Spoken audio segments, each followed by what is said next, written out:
On the phone right now is the newly appointed delegate to the 91st Delegate District, Ian Masters, who has been with us before as a guest from the WVCDL. Good morning, Ian. How are you? Not too bad. Good morning, fellas. Bit of a long night, as one might imagine, but I'm hanging in there. I appreciate you joining us first thing in the morning here, Ian, and I know it means a lot to our listeners and viewers as well. As yesterday, Governor Morrissey appointed you to fill the seat of the 91st. That's the seat that Don Forst held. He was defeated in the primary by Joe DeSoto, and then Joe DeSoto was the vacated seat, to put it politely. And since its opening, there's been a lot of controversy about who should fill that seat. This show isn't certainly about that. It's about your appointment to it by the governor. So congratulations to you. And tell me, your name was on the list, obviously. Were you requested to consider having your name put on the list, or did you ask to have your name put on the list initially? A little of both. I considered running for the seat. When I turned 40, I'm almost there on the losing side of 35. Oh, you're just a kid, man. But I contemplated doing that and was kind of holding off until maybe 2026, and then some of the chaos inspired here. And so to answer your question, a little bit of both. It was something I was considering, but I also had some folks approach me. Can you give us the Ian Masters resume? Sure. So I went to WVU for undergraduate, history major, communications, then to law school, graduated 2011. After that, I've just been in private practice in law. I've done a lot of criminal work, some family work, a little bit of everything. Right now, I think we may have discussed this at a prior appearance, but I do a lot of abuse and neglect work at Current. Along the way, right after getting out of law school, I ended up with the WVCDL, the West Virginia Citizens Defense League, and I think in and around maybe 2019 became president of that organization, and we've really had an awful lot of success, and at this point in time have helped usher across 30-plus pieces of right to keep and bear arms legislation. But I've lived throughout the state, but I've been out in Gerrardstown area about 5 years or so now, and in the forever home, as Governor Morrissey cited in the press release there, with a wife and 4 children. And part of the long night last night was, I won't call it a farm out in this neck of the woods with these big farms everywhere, but some acreage and a few cows and a few chickens, so keeping everything warm last night. Please do. We can't lose any more chickens. Eggs are already $6 a dozen, and I don't want to pay that price for it. Absolutely. Yeah. Ian, let's talk about your experience with abuse and neglect cases, and tell me that combined with your legal background, do you feel that had a bearing on your selection for this position? Quite possibly. So, some of the pitch, I had to interview with the executive committee here in Berkeley County, and then also with the governor's office. And a big part of the pitch that I put forward was, the 91st has been through an awful lot. Session is rolling towards us rapidly, and I really wanted to make sure we had somebody there that had background and experience with legislation and the legislative process, and not really have to get kind of chewed up by on-the-job training and sort of be over their heads. So I've been involved with legislation for a good long time, from conception to drafting to getting things sponsored and through the House, through the Senate. I've even dealt with veto overrides in my day with WVCDL. So it's something that there'll be much to learn, but I have confidence I've got some experience to be effective. Mike, this appointment by the governor, I know I have a statement that I'll read from Mike Pushkin in a moment, the State Democratic Party chair. They're clearly not happy, the Democratic Party, with this appointment. But from your perspective, is this a smooth appointment that you don't anticipate being disrupted by a Supreme Court decision? Well, I don't. You'd have to take that up with the governor. I think the executive committees from both parties have submitted names, and the governor did what he thought he could do, and he appointed a name, which is well within his purview. The legislature has really nothing to do with this at this point. The statement from Pushkin reads as such. He, again, is the West Virginia State Democratic Party chairman. When the Republicans amended 3-10-5 as a reaction to Daniel Hall's party flip, they did so because it was to their own benefit. Now that the same law no longer works for them. They choose to ignore it.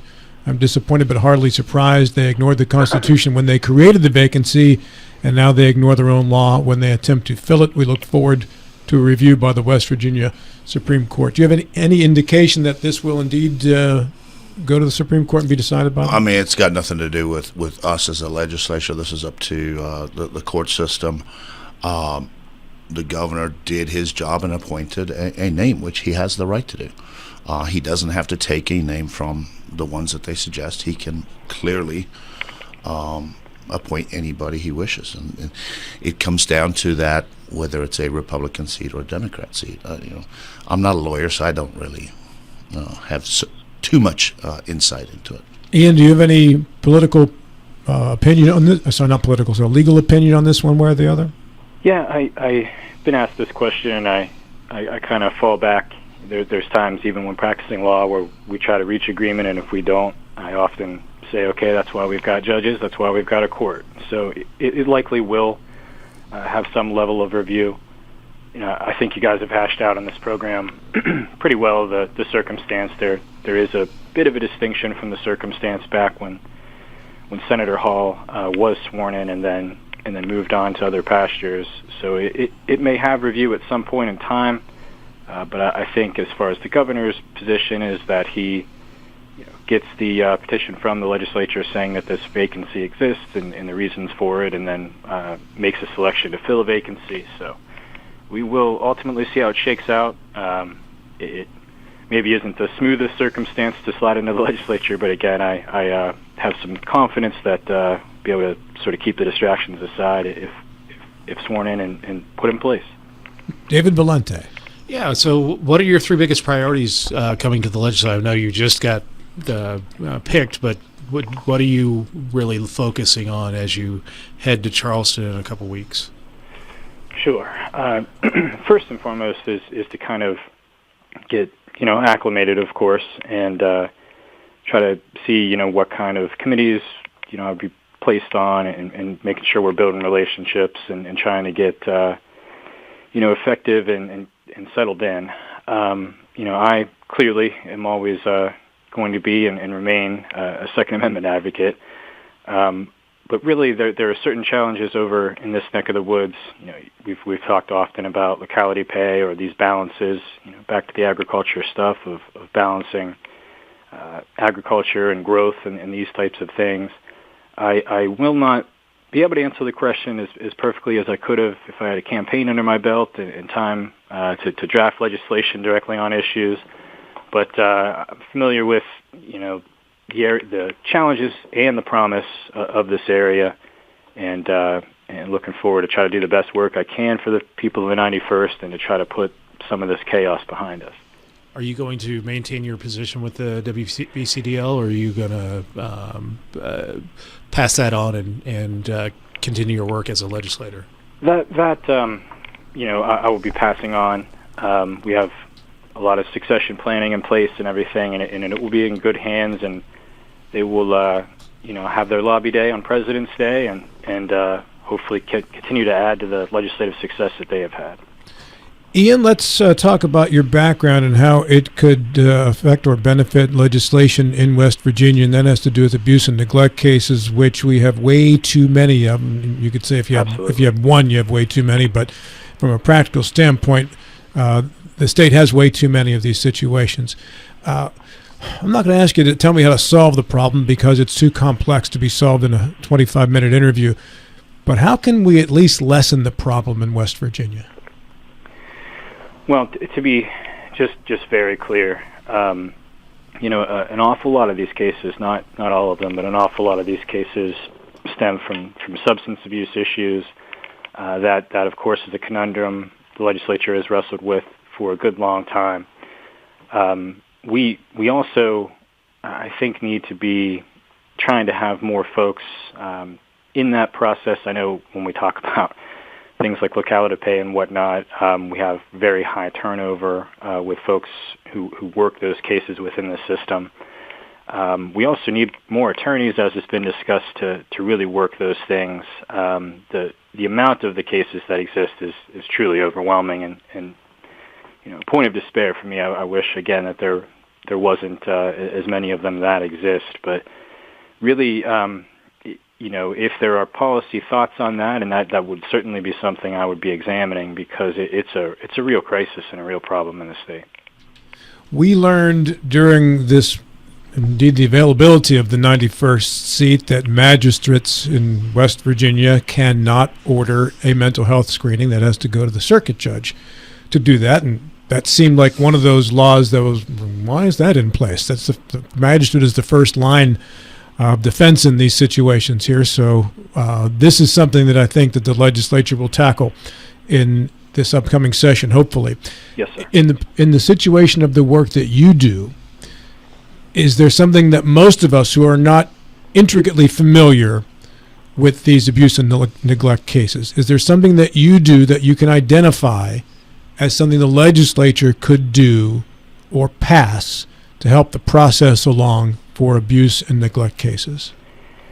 Well, part of it that will be very tricky is that you would take steps to try to mitigate these cases, and again, there's no magic bullet there. Part of that often does pertain to mental health, even within the substance abuse issues. That's oftentimes a self-medication or other mental health problems that go on.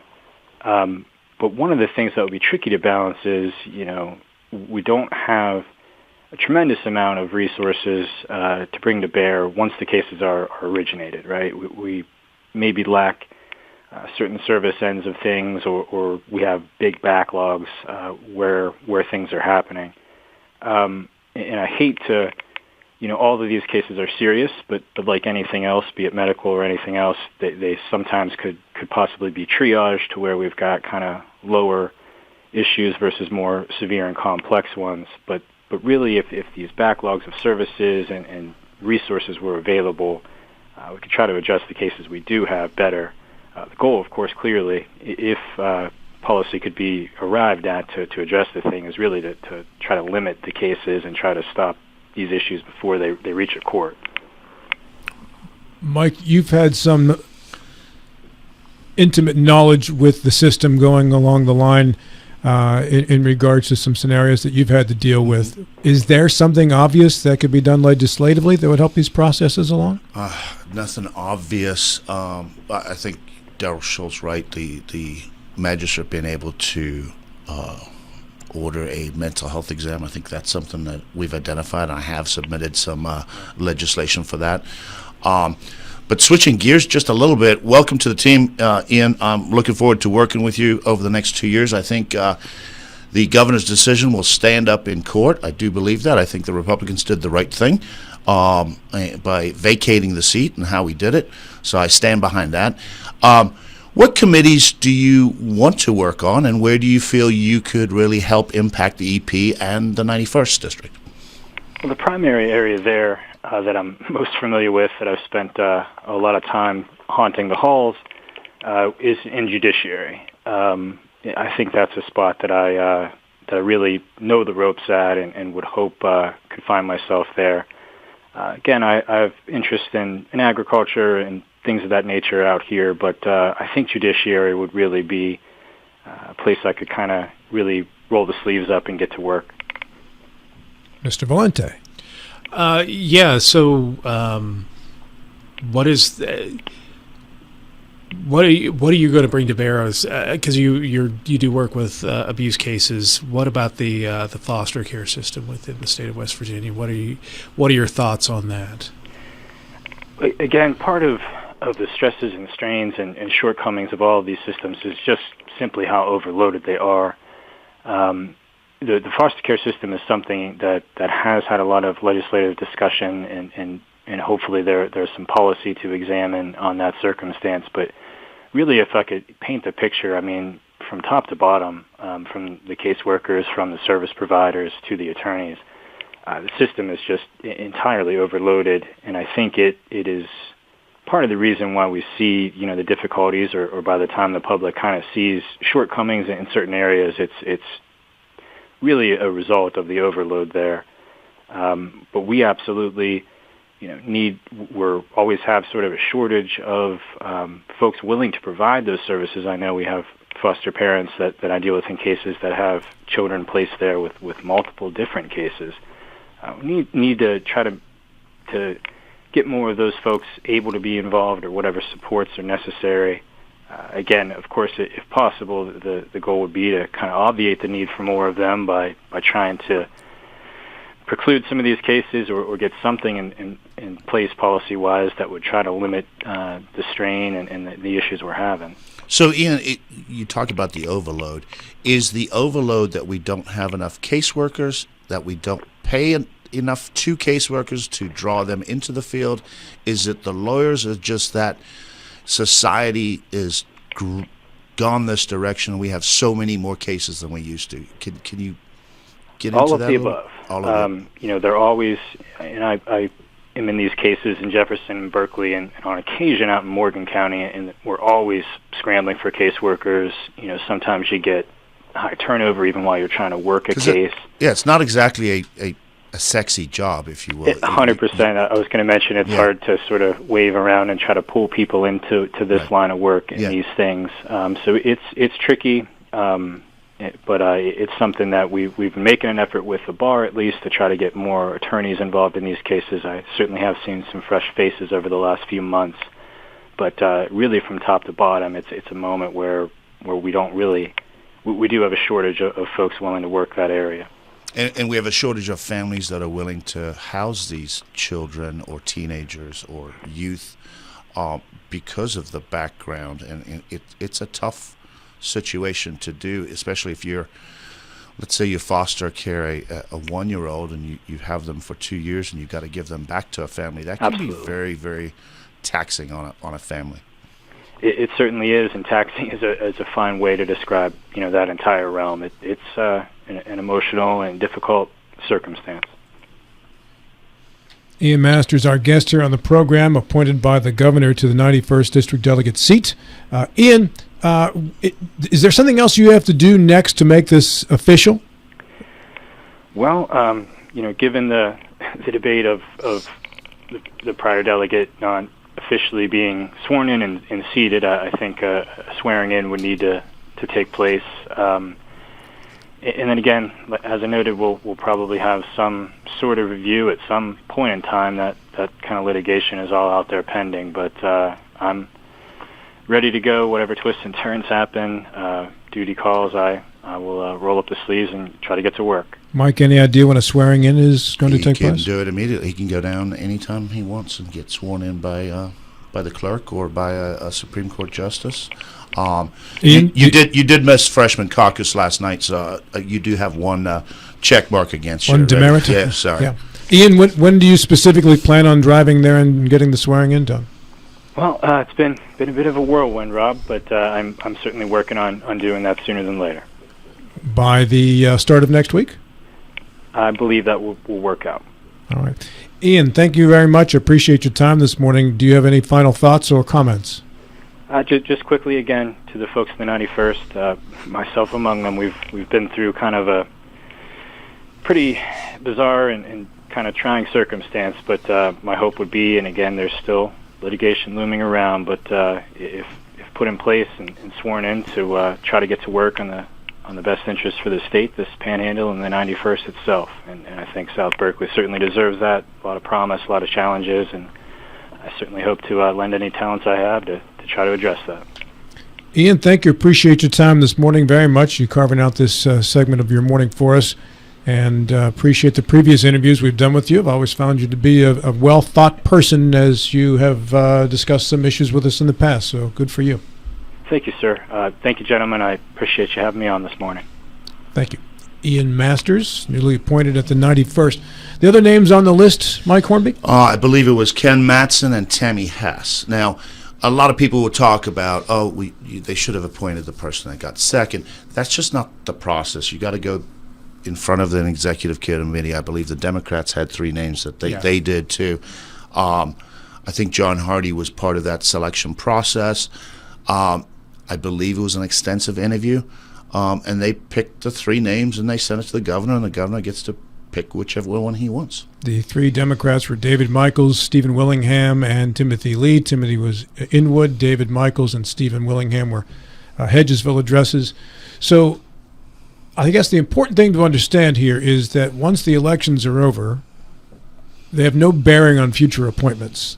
There's no procedure or process in place that says... No, we don't have ranked voting in Yes. West Virginia, and we never will if I have my way. So The next person on the list doesn't automatically assume the office should the first person not have it. Now, David, you're a big fan of ranked choice voting, Yes. if I recall. Yes. Why are you a fan of it? Mr. Hornby's so opposed to it.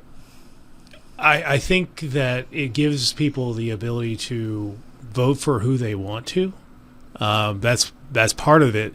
The other part of it, I think it will lead to cleaner and less contentious elections, in that you're not going to trash an opponent that you might need to get their second place votes for. So, we